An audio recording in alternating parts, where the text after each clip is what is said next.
Hello everyone, it's Darkseeker here again. Welcome back for another video. Now, before we get to today's deck, I'd just like to announce I'll be doing a giveaway to celebrate the release of the new Hearthstone expansion, Ashes of Outland. I'll be giving away one 55-pack pre-purchase bundle to a lucky winner. To give yourself a chance to win, you need to be a subscriber of the channel and you need to just leave a comment in the comment section below, indicating what card or deck type you are most looking forward to with the release of this new expansion.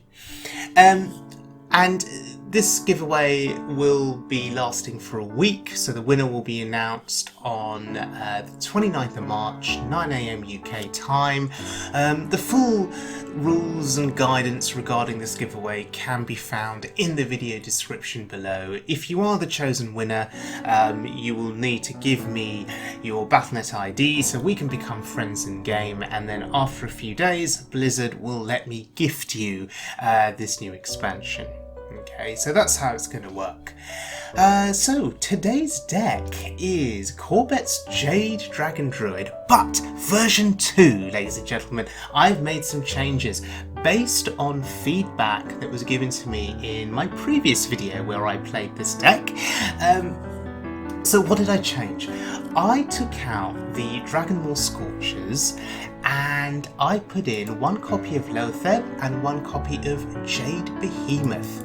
So why these changes? Well, Jade Behemoth is a taunt, so that's actually pretty decent, I think, against aggro. I think that was the line of thought there as to why you'd put that in. Just having another taunt to block damage from aggro decks in case you haven't drawn your Emerald Explorer, in case you haven't got Spreading Plague available. Just having another way to block damage from aggro seems reasonable. And Loatheb, really good against a lot of the spell-based classes that are out there. There's a lot of mages out there, and a well-timed Loatheb can of course be crippling against those spell-based classes. What else is great about this deck? It's got my favourite card in the game, Ysera Unleashed. So hopefully in this video you'll be looking at two different highlights. Hopefully we'll get to see some Ysera action. The only thing to note is with Dragonmaw Scorchers having been removed from the deck, Breath of Dreams becomes a bit more questionable. With the Scorchers, you are more likely to have a dragon in hand and get the full value off of Breath of Dreams, which was card draw and ramp. But now you're less likely to have dragon in hand, and so all you often get from Breath of Dreams is the card draw. That doesn't make it bad though, and that's worth thinking about. Okay, so let's join this game in progress. And the Mage had played a Tempo Flame Waker. I wish I'd recorded that moment. He'd played a Tempo Flame Waker.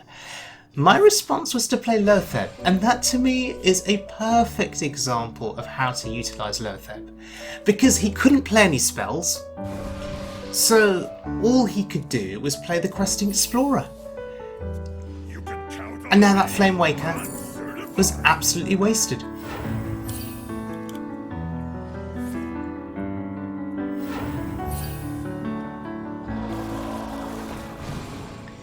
Now, if I didn't have Loatheb in hand, I could have played Poison Seeds, but I'd rather keep Poison Seeds for a Giant's turn maybe, or for the second Flame Waker. Okay, we have quite the commanding board presence here, and that is one of the great things about this deck, or any Jade Druid deck. You can put your opponent under pressure. People assume that Jade Druid is just ridiculously slow. It can be slow, but sometimes you could start developing those Jade Golems. And cards like Emerald Explorer, they're actually pretty scary. Emerald Explorer has given me Nefarian, but it's also put this big taunt on the board.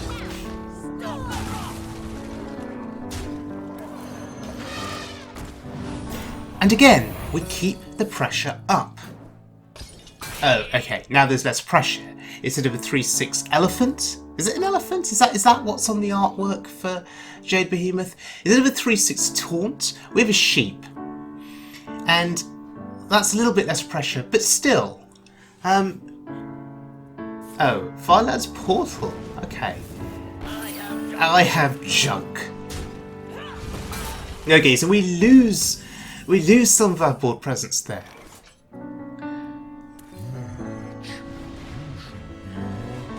But again, we just pile the pressure on with Nefarian.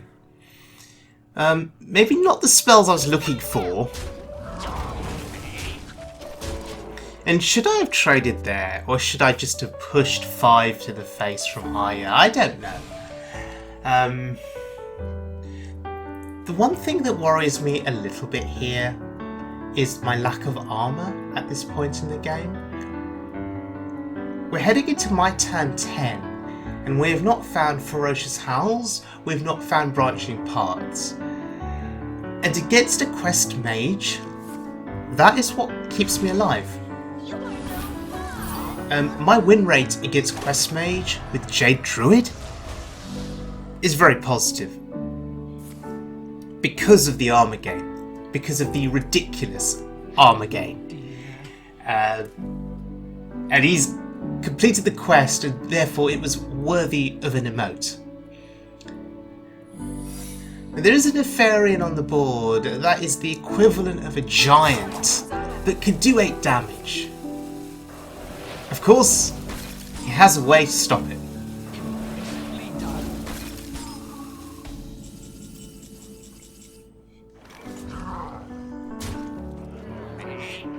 Now, I can't help but think that he would have preferred to have used the Ray of Frost with the second Flame Waker. Right. But we've put him under a lot of pressure here. So he's now battling to survive against the onslaught from my board. And I don't care about being milled, honestly. Because I have everything I need in my hand. I have Jade Idol for shuffling. I have Ferocious Howls. That was really unfortunate. Double Branching Paths milled. What are the chances that both of those would be drawn one after another? That's pretty ridiculous, actually. But still, I think I'm okay. Double Ferocious Howl should see me through.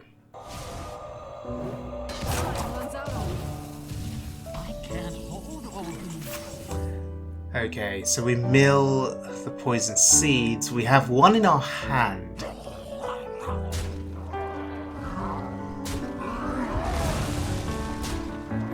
I could have put him to 1 and popped the ice block, so that emote was more for myself, not for him. Or maybe it wouldn't have mattered. Because I've utilised all of my mana there. The armor gain I felt was important, because he's completed the quest. I don't want to put myself in a position where I'm vulnerable to just dying to the quest and Vargoth and the giants and the Flame Waker and the spells. So we need to gain that armor there. And that was a pretty sweet win. Delightful indeed.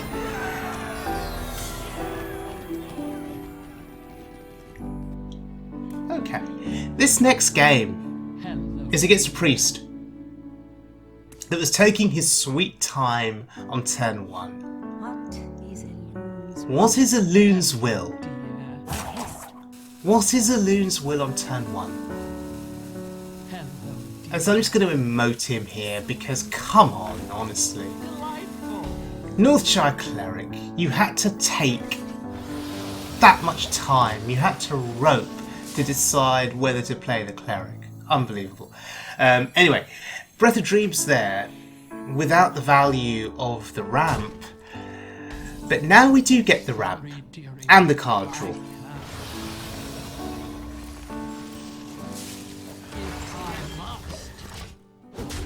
And I was saying earlier, without the Dragonmaw Scorchers, Breath of Dreams is often handicapped. You're less likely to have Dragon in hand, therefore you're less likely to be able to get the full value on Breath of Dreams.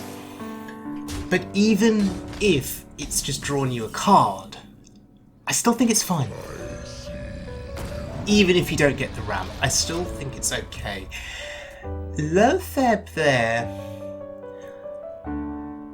it's not really doing a huge amount. This isn't a spell critical turn for him.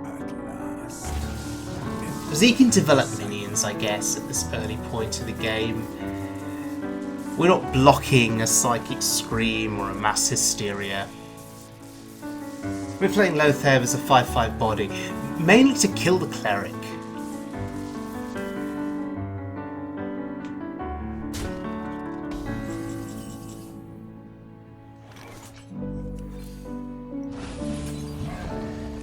Alright, we get the Golem train going.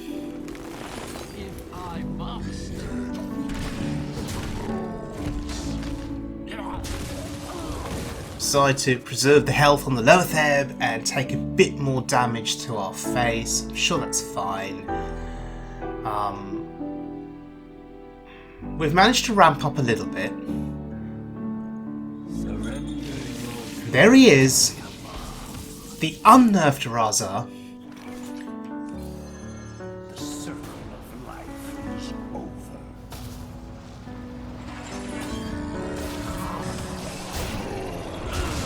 Okay, I think I'm heavily favoured now in this game. Next turn, I will play Ysera Unleashed. The turn after, we'll play Ultimate Infestation. We will find our Ferocious Howls, we'll find Branching Paths, and we'll just win the game. Arcanized Soul Priest. Huh. Not seen that card for a while. Deserves an emote. A respectful emote.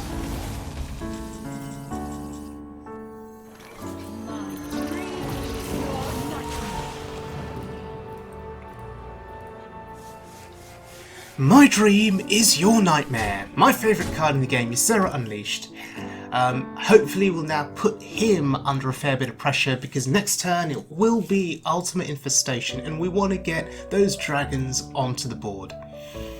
Those dream portals, we want them to be drawn. So, let's see what his response is here. He may know what's coming.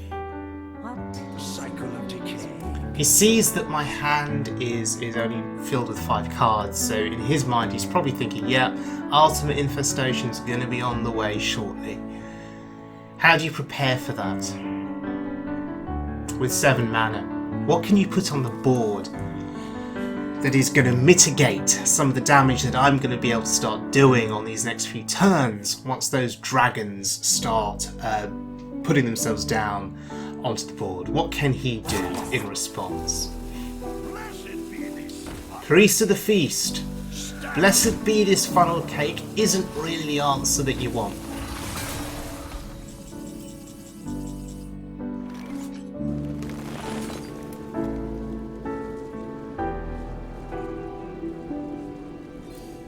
Okay, here we go.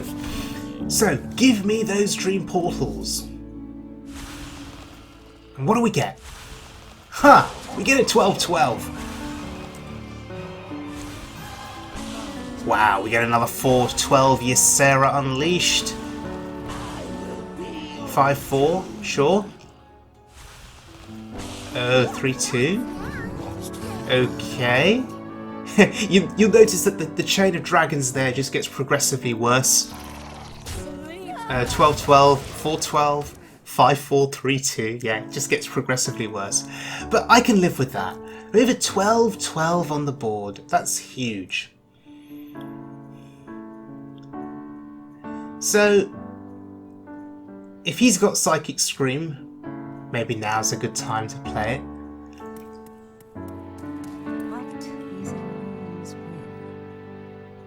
Your wish is my suggestion. You will Or Brawl, for that matter. Yeah. Brawl and a little bit of healing. So let's see who survives here. Oh, okay. It looks like the ghoul is a better survivor than the dragons. I mean, it is sort of a ghoul, so that makes sense. 7-4. Okay, I'll take that.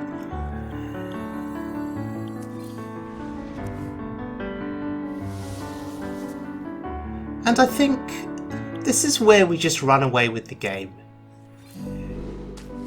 All of this armour. How does he break through?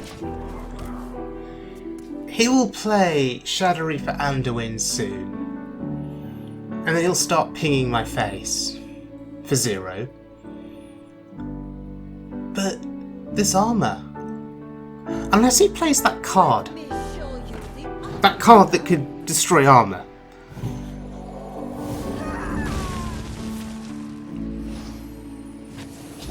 Well, it's either that or Skulking Geist to get rid of the Jade Idols.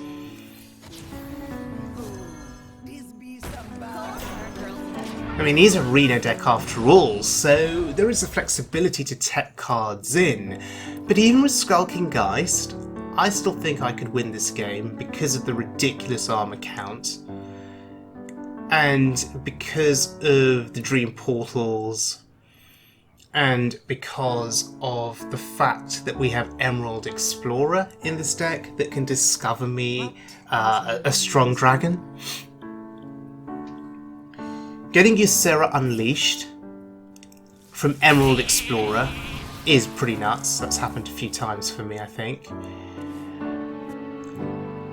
Yeah, all that card draw. It's not going to save you.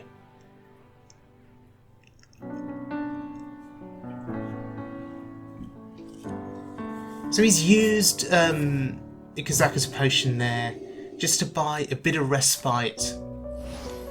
But we've got more threats coming. We're going to continue to grow the Jade Golems. Eventually. Alright, do we get more armor here? No, we just get the attack buff. That's actually not what I wanted. It's not terrible, because actually now those sheep are a threat. They do 9 damage in total. Buffed up sheep. Led by Vargoth of all things. I mean, that's quite the sight to behold.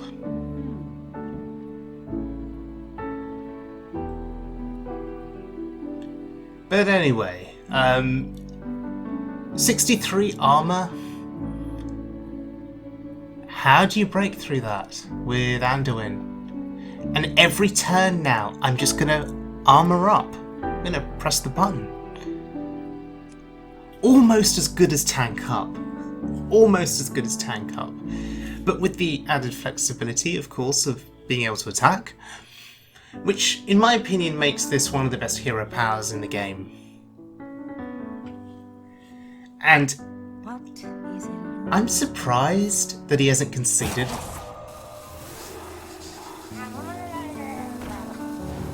Oh, thank you, Dream Portal. And we get Nosdormu. Oh, okay. That was a buzzkill.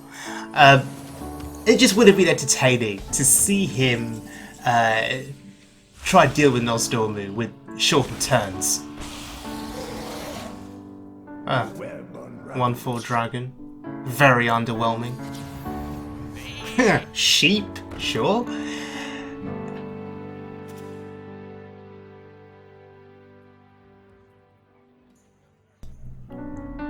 These plays seem very underwhelming at the moment. But I could care less. I have all this armor. I have all this armor.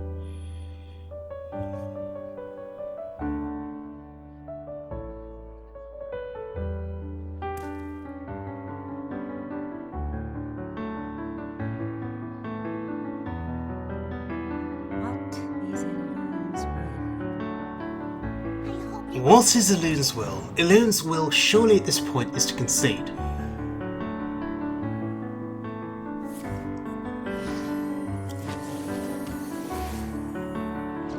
light has betrayed. Oh, there he is. Shadow Reaper Anduin puts me down to 70 armor.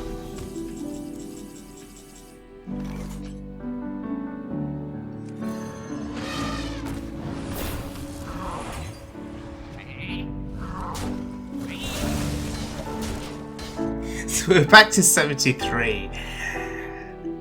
I guess he's really going to continue with this game. And he's gonna try and ping me down somehow? Yeah, that's exactly what he's doing. Are you afraid of the dark? Oh wow, are you afraid of the dark?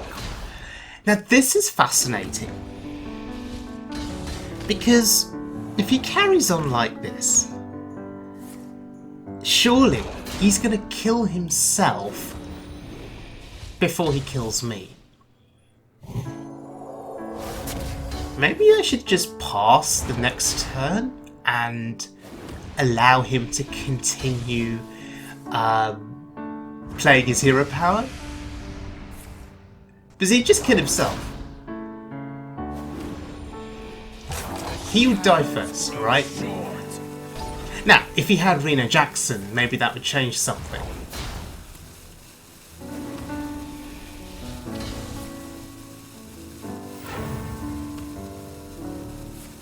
Look at him go. He really is trying hard. I will give him all the credit in the world.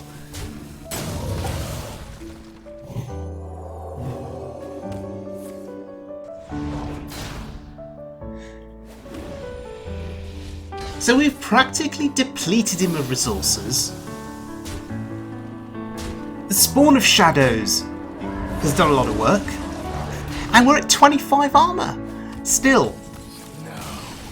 Your victory proves nothing. And that was a pretty sweet win. Okay, ladies and gentlemen, Corbett's Jade Dragon Druid with a couple of amendments, still a very strong and a very powerful deck. Would there be room in this deck for Yogg-Saron? Is that a possibility? You'd have to be playing a game where the Jade Idols keep getting shuffled and then cast and shuffled and cast, and you'd have to cast enough Jade Idols to make it worthwhile for Yogg to be played. In my previous video, I did play a Yogg Jade Druid, and I never got round to playing Yogg because, well, as you saw in that video, I kind of chickened out at the end. Would there be room to play Yogg in this deck, and what would you take out? That's the question. If you're looking to play Yogg for fun, that's one thing, but if you're looking to Yogg to be a competitive card, I don't think there's room for him in this deck. I think for surety and for a definitive chance of winning, Ysera Unleashed. Because if you're going to cut anything, maybe you'd cut something expensive, right? I think Ysera Unleashed is just far better and far more consistent, and ensuring that there are a whole range of threats placed onto the board that your opponent is going to struggle to deal with. With Yogg, you just really don't know what's going to happen. He could just discard your entire hand. He could give your opponent something incredibly advantageous. So, as much as people are hyped about Yogg, and I love Yogg, I really, really do, as much as people are hyped about him, I wonder if they realise that things can go horribly, horribly wrong very, very quickly due to Yogg. But yes, maybe it is something we'll explore more a little bit in the future. So, thank you very much for joining me, everyone. I hope you guys enjoyed the video. Do remember to enter the giveaway, give yourself a chance to win. The instructions for the giveaway are in the video description below, and once again I do hope that everyone out there is staying safe and calm given this whole coronavirus COVID-19 outbreak, pandemic, whatever you want to call it. From what I hear, though, there is a race now around the world actually to develop a vaccine, and I'm hoping that in the next few months there will be something out there that people can use, and that we can put this whole panic behind us and go back to normal life. But wherever you are, whatever you're doing, I hope you are staying safe. Please do look after yourselves, and yeah, I'll see you all again very soon, as always, for more Wild Mode fun.